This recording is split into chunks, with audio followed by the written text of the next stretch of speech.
annahu qala, sesungguhnya ia berkata, lil mura'i arba'u alamatin, bagi orang yang riya niki suka pamer. Orang yang riya itu punya ciri-ciri ada 4. Riya ini dalam hadis Rasul sallallahu alaihi wasallam tidak akan masuk surga. Orang yang suka pamer ibadahnya tidak akan masuk surga.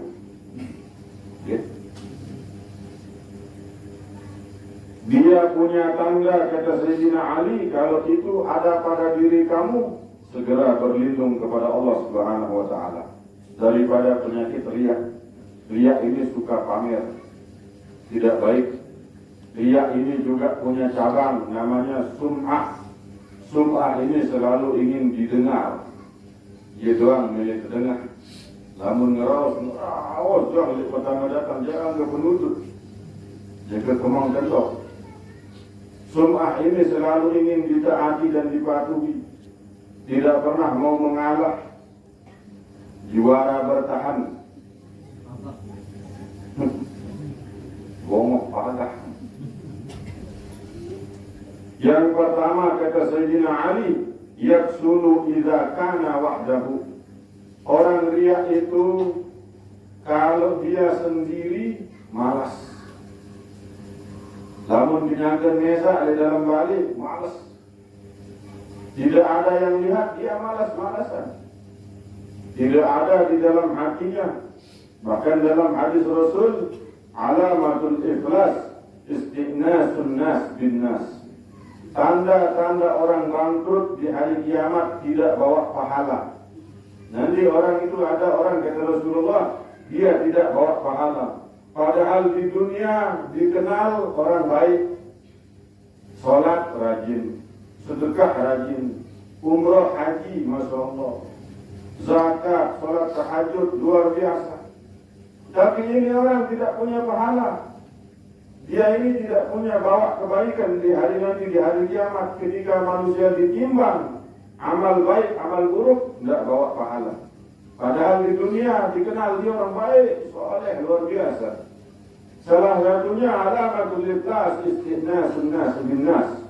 Itu orang yang akan bangkrut nanti hari kiamat. Mereka yang tidak mampu duduk sendiri berzikir kepada Allah. Ini lalu ngincang doang. Tahu dia ada ngincang? Ada burung dara, ini itu bukan teriak doang. Tidak sanggup duduk zikir sendirian. Kata ulama, sisakan satu waktu kita berzikir kepada Allah. Hanya kita dengan Tuhan. Jangan semua 24 jam ini kita sama teman aja, sama dia aja. Sisakan suatu waktu mungkin tengah malam sebelum subuh kita bangun sendirian dengan Allah zikir. Jangan ini kelema, iya deh. Tengah hari, iya deh. Itu Masya Allah, kepada kita kamu nih. Lalu berikut. Kita ini tidak sanggup duduk sendirian di dalam kamar. Selalu maunya cari teman. Kata Rasulullah, kalau ada orang punya sifat begitu, ini alamat besok bangkrut di hari kiamat. Tidak punya amal. Maka jangan kita sampai tidak sanggup untuk duduk sendiri. Belajar malam-malam, buka sejadah, zikir, tidak ada waktu untuk kalian. Kita sendiri dengan Tuhan. Suaminya nanti dulu, zikir dulu. Istrinya nanti dulu, anaknya nanti dulu. Hanya kita dengan Allah. Ya? Jangan 24 jam ini habis sama dia terus. Kalau sendiri malas, itu ciri-ciri orang riya. Wa yanshiqu idza kana ma'an nasi, dan dia menjadi rajin kalau bersama orang ramai. Namun dengan ramai, rajin. Ini sering terjadi di masjid. Kalau di rumah tidak pernah pegang Quran. Ingin datang masjid, Quran, tasbih, zikir, kokoh, bis masjid ini. Kalau bersama orang ramai, dia rajin.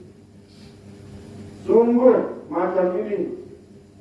Kalau sendirian, malas. Kebalikannya, kalau ramai, rajin. Kalau sendiri, malas. Wa yazidul amal fil amal idza asna.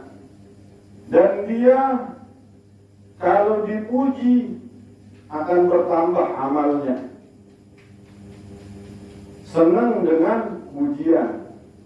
Dia tahu tajum. Lah situ Masya Allah luar biasa ni. Macam marah ni.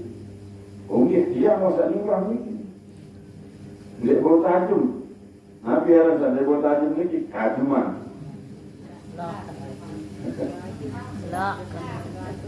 Orang yang dipuji tambah terus amalnya. Ini ciri-ciri riya. Ada jamaah kita, maka dia sembahyang di masjid, dia lama sembahyang di masjid, riya dia. Ini riya yang kebalik. Justru kita ke masjid itu rajin. Jangan kita itu amal-amalan, maka dia ngaji lah, sombong dia belum dapat ngaji. Perintah mengaji itu wajib, perintah sholat itu wajib, jangan sampai diganti dengan hal-hal ini. Wa yanqus idza zamma bihi. Dan ciri-ciri riya yang keempat, kalau dicaci maki dia akan berkurang ibadahnya. Maka dia lalu di masjid, dia tolak di masjid enggak yang semal tahiyat. Siapa orang yang dicaci maki kemudian dia berkurang ibadahnya, kendor, ciri-ciri riya kata Sayyidina Ali. Maka dia ngaji, tolak lalu ngaji misalnya. Ngaji apa dengan lalu berjorak-jorak dia yang sama lalu ngaji riya. Orang yang dibenci, dicaci maki kemudian dia menjadi malas, itu ciri-ciri riya. Tempatkan kalau ibadah tidak peduli. Kita ini jangan hidup prinsip apa kata orang. Itu sama lu si batur. Ini yang kata dengan lo. Jangan hidup dengan kata orang. Siapa yang hidup selalu mengatakan apa ulin dengan, tidak akan bahagia. Hiduplah dengan apa kata Allah. Kita hidup apa kata Allah itu kita lakukan. Janganlah kita sama dengan apa kata manusia ini. Kata Malik bin Dinar, saya ini semenjak tahu kenal sama manusia, tidak bangga dengan pujian mereka dan tidak benci dengan caci maki mereka. Ditanya kepada dia, wahai Malik bin Dinar, kenapa demikian? Pujian mereka berlebihan dan caci mereka juga berlebihan. Saya paham, nggak mungkin semuanya akan benar. Jadi jangan dipuji, kita tidak menjadi terbang ke langit, dicaci maki bukan menjadi sampah. Itulah manusia. Kalau ngomongnya berlebihan, kita anggapi dia saja. Batur dia mungkin, sila marah Ustaz Jepri dua. Nah, iya wah menjelang apa kali itu alim dia. Ya Allah. Jadi itu adalah kunci kesuksesan yang diberikan oleh Sayyidina Ali kepada kita semua. Wallahu a'lam bishawab. Sedikit yang sedikit karena minggu-minggu ini akan berepot bersama Syekh Muhammad. Mudah-mudahan beliau sehat, bisa hadir acara besar itu sebagaimana disebutkan juga man jalasa ma'al ulama. Siapa yang duduk ngaji dengan ulama, duduk ngaji, paham tidak paham, ngerti tidak ngerti, duduk di majelis ulama, pakaian nama jalasani, maka dia sama dengan duduk bersama aku, kata Rasulullah. Waman jalasani di dunia ajlastu indi yawmal qiyamah. Siapa yang duduk dengan ulama di dunia, besok di hari kiamat aku dudukkan di sebelah aku. Ketika di hari kiamat manusia mencari para nabi, dicari Rasulullah, dicari Nabi Adam, antara Nabi Adam kepada Nabi yang berikutnya ada mengatakan 450 tahun. Itu jaraknya kita cari Nabi. Kita cari ini Nabi mengatakan, Nabi Adam, isfa' lana, berikan syafaat kepada kami. Nabi Adam, Nabi Muhammad, yang semalu. Saya malu, dulu di surga pernah menentang Allah, melakukan satu kesalahan, yang dengan kesalahan itu saya diusir dari surga. Maka saya malu meminta syafaat Nabi. Lagi kita cari Nabi berikutnya, jaraknya 450 tahun sampai kepada baginda Rasulullah Sallallahu Alaihi Wasallam. Dan ini cerita sahih dari Rasulullah, bukan dongeng, bukan cerita cupak gerantang. Ini kita akan mencari Nabi nanti di hari kiamat. Seluruh mereka akan mencari Nabi, dan yang mendekati Nabi orang yang duduk bersama ulama ngaji menuntut ilmu agama. Ya, kiranya demikian. Mudah-mudahan pelunggu sehat hadir dalam majelis tabligh akbar bersama guru mulia Syekh Muhammad bin Ahmad bin Nasir Al-Busiri Al-Yamani. Ya, kemudian tidak ada alasan untuk tidak hadir. Yang mau hadir Nabi sebab yang sudut mercon di Bali. Sampun yang tempahan dan mercon nanti satak juga di sini. Harap mercon lemak ini tenang banyak. Yang penting sudah boleh hadir, itu sudah cukup kita untuk itu. Dan yang ketiga, yang terakhir, kita hadir besok itu untuk mendoakan umat Nabi Muhammad. Ini yang paling penting kata guru-guru kita. Engkau jadi ulama, engkau jadi orang kaya, engkau jadi orang yang bermanfaat, itu untuk umat Rasulullah. Siapa yang menjaga umat Rasulullah, memikirkan umat Rasulullah, besok Rasulullah yang menjadi perhatiannya. Ulama-ulama itu semuanya memikirkan umat. Tidak ada tidak memikirkan umat. Memberikan taufik, hidayah, petunjuk itu ulama.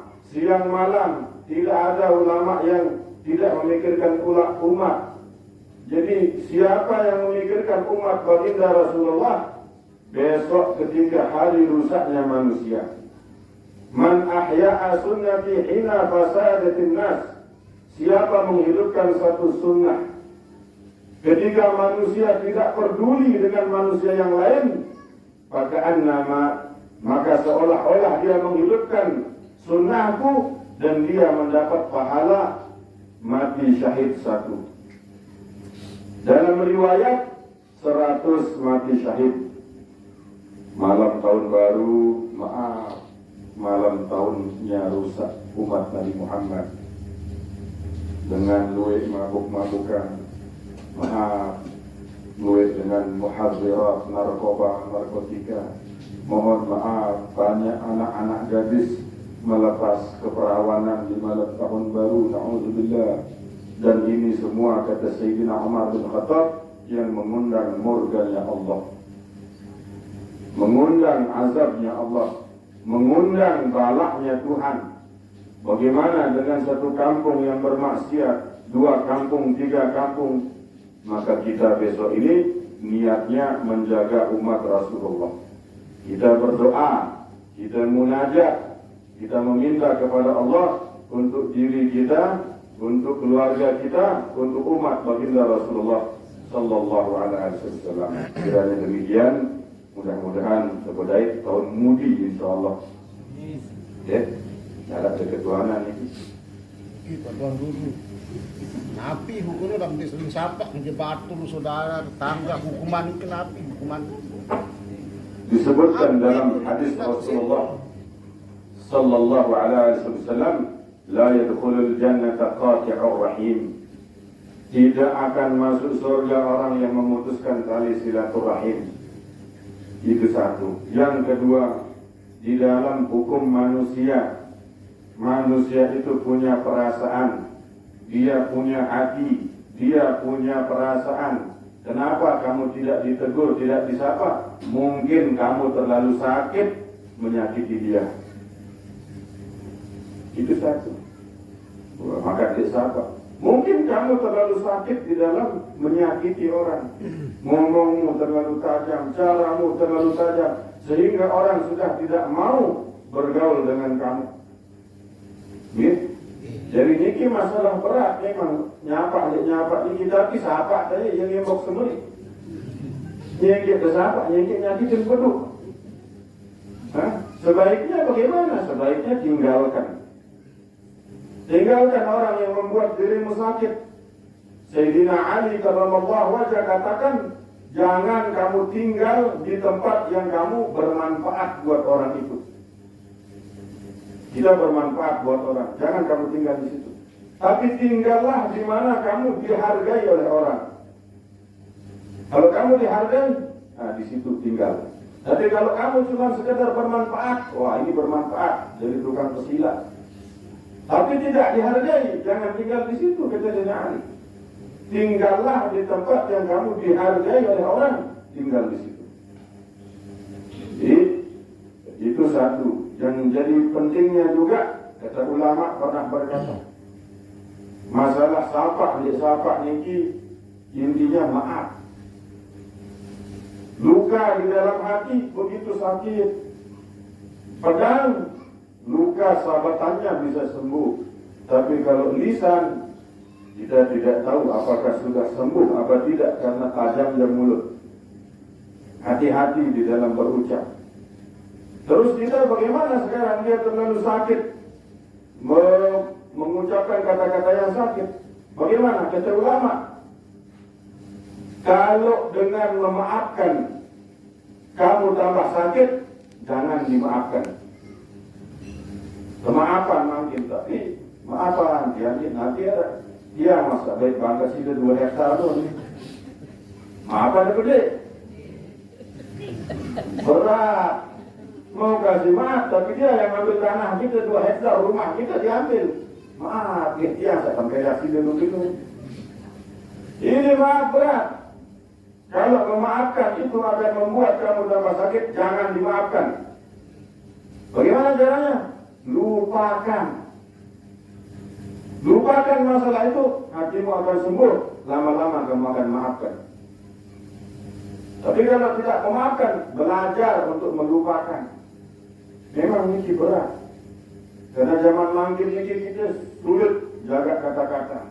Bercanda keliwatan. Ngobrol keliwatan. Pokoknya kata-kata terus kita sensi juga. Ada orang sensitif. Tidak bisa diajak bercanda. Ini juga bahaya. Ya? Wallahu a'lam bishawab. Cara perjuangan.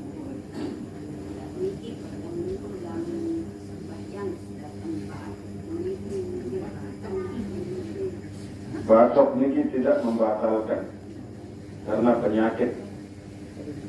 Namun sebagian jadi menurut ada ulama pokok niki karena mengandung dahak ditahan terus di mulut, nah itu harus dikeluarkan. Tapi segera terpikir oleh masjid. Itu dikeluarkan dulu. Nah, namun batok-batok tidak membatalkan sholat. Wallahu a'lam bishawab. Cukup niki. Jadi yang tunggu apa perlu datangan undangan Malik niki Pak kali? Campur nggih. Jadi yang antos pelunggu malam tahun baru, malam Ahad lagi sekali ba'da salat Isya. Lamun dermele mau usah sedikit man maghrib gede, booking tahu dulu sejadah deh. Ya, jangan niki yang hadir sampai 6.000. Batu sih terus. Kita ada Malikian kan di atas panggung tuh. Ya, jadi yang hadir niki sekitar 6.000. Dari Lombok Tengah sampai Lombok Timur akan hadir. Ya, seluruh majelis-majelis taklim bahkan sampai di depan epicentrum PTN Taman itu hadir. Insyaallah. Ya, sila satu dia seragam kadu lah seragam demikian. Mungkin warna masakan gedang, abu-abu, bidang macam untuk kadu ada terapi. Ya. Jadi Jadi itu.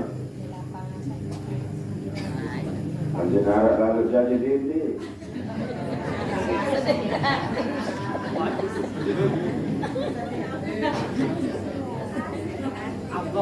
Terus 2 bulan tidak nabung jadi 2 kota ini itu. Gimana? Cukup ya? Bismillahirrahmanirrahim. Alhamdulillahirabbil alamin. Allahumma shalli ala sayyidina wa ala sayyidina Muhammad. ربنا انفعنا بما علمتنا رب علمنا الذي ينفعنا رب فقهنا فقه اهلنا وقر باطننا في ديننا مع القطع انثى وذكر رب وفقهم لما تقتضي قولنا بأعلى كرما وارزق كل حلال دائما واخل عبد يا علماء نهضى بالخير ونطلب كل شر ربنا اصلح لنا كل الشؤون واكر برضاك منك العيون واكفي عنا ربنا كل دين قبل ان تاتينا رسل المنون وصلى الله على سيدنا محمد النبي الامي وعلى اله وصحبه اجمعين بفضلك سبحان ربك رب العزة عما يصفون وسلام على المرسلين والحمد لله رب العالمين لنا ولكم بسر الفاتحة yang dengan berkah panjang umur sehat dan afiat dibukakan pintu rezeki yang halal dan berkah diberikan keturunan soleh akan yang umur dalam taat kepada Allah SWT dan ditutup usia kita dengan husnul khatimah. Mohon maaf atas segala kekurangan dan kesalahan. Billahi taufiq wal hidayah hasan nabiy. Assalamualaikum warahmatullahi taala wabarakatuh.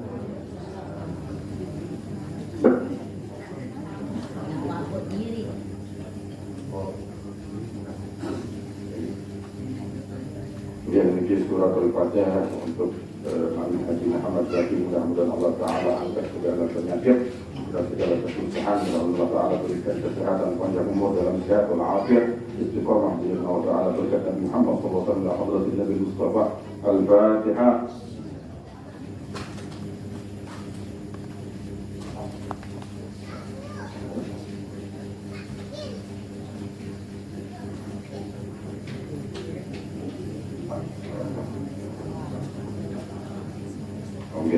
Dari negeri warga-warga sakit, jemaah kita yang sakit, kita mintakan berkat surat Al-Fatihah dan tidak boleh hutang. Di syaratnya kekuatan berselawat. Yang punya masalah keuangan baca selawat. Ganja setiap masuk rumah ucapkan Assalamualaikum warahmatullahi wabarakatuh. Baca ayat kursi 1 kali. Siapa baca ayat kursi 1 kali di depan pintu rumah, maka satu rumah hatinya saling sayang. Tidak ada orang berkelahi di satu rumah. Saling kangen. Suami istri saling sayang, anak orang tua saling sayang. Lawang selainan enggak baca, lawang. Kemudian siapa membaca suratul Ikhlas 3 kali sebelum masuk rumah, Qul huwallahu ahad, Allahus samad, lam yalid wa lam yulad 3 kali sebelum masuk rumah, tidak sampai 1 tahun. Tidak sampai 1 tahun, bukan hanya dia, tetapi tetangganya juga kaya raya. Itu hadis Rasulullah SAW. Sulit-sulit masalah keuangan, kemudian sugih, kemudian tidak modal. Itu doang 4 kali. Baca Qul huwallahu ahad 3 kali. Siapa membaca ini setiap masuk rumah, jangan dulu masuk di depan pintu. Assalamualaikum warahmatullahi wabarakatuh. Bismillahirrahmanirrahim. Allahu la ilaha illa huwal hayyul qayyum. Kemudian baca Qul huwallahu 3 kali. Tidak sampai 1 tahun, bukan hanya kamu, tetanggamu juga jadi kaya raya. Itu ada dalam hadis. Jadi jamaah-jamaah kita semua juga amalkan ini, karena kita ditinggalkan ilmu warisan yang besar daripada baginda Rasulullah Sallallahu Alaihi Wasallam. Mudah-mudahan bermanfaat. Ila hadratin Nabi Mustafa. Al-Fatihah.